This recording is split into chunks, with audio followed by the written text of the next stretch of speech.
You are listening to Treasure Island by Robert Louis Stevenson, narrated by Charles Farrow. An audiobook by Golden Age Audio. Part 1. The Old Buccaneer. Chapter 1. The Old Sea Dog at the Admiral Benbow. Squire Trelawney, Dr. Livesey, and the rest of these gentlemen having asked me to write down the whole particulars about Treasure Island, from the beginning to the end, keeping nothing back but the bearings of the island, and that only because there is still treasure not yet lifted I take up my pen in the year of grace 17, and go back to the time when my father kept the Admiral Benbow Inn, and the brown old seaman with the sabre cut first took up his lodging under our roof. I remember him as if it were yesterday, as he came plodding to the inn door, his sea-chest following behind him in a hand-barrow, a tall, strong, heavy, nut-brown man, his tarry pigtail falling over the shoulder of his soiled blue coat, his hands ragged and scarred with black broken nails, and the sabre cut across one cheek, a dirty, livid white. I remember him looking round the cove and whistling to himself as he did so, and then breaking out in that old sea song that he sang so often afterwards. 15 men on the dead man's chest, yo-ho-ho and a bottle of rum, in the high old tottering voice that seemed to have been tuned and broken at the capstan bars.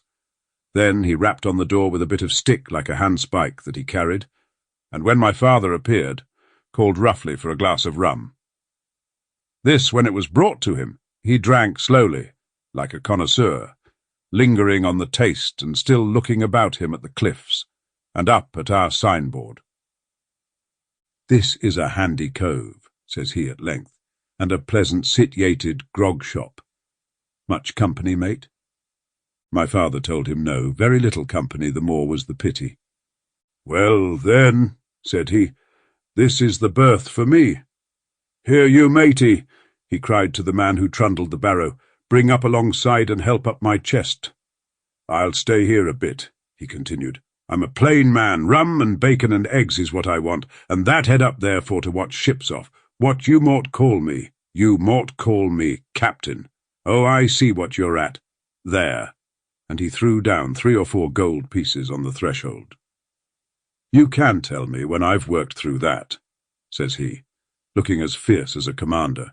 And indeed, bad as his clothes were, and coarsely as he spoke, he had none of the appearance of a man who sailed before the mast, but seemed like a mate or skipper accustomed to be obeyed, or to strike. The man who came with the barrow told us the mail had set him down, the morning before, at the Royal George, that he had inquired what inns there were along the coast, and hearing ours well spoken of, I suppose, and described as lonely, had chosen it from the others for his place of residence. Sample complete. Ready to continue?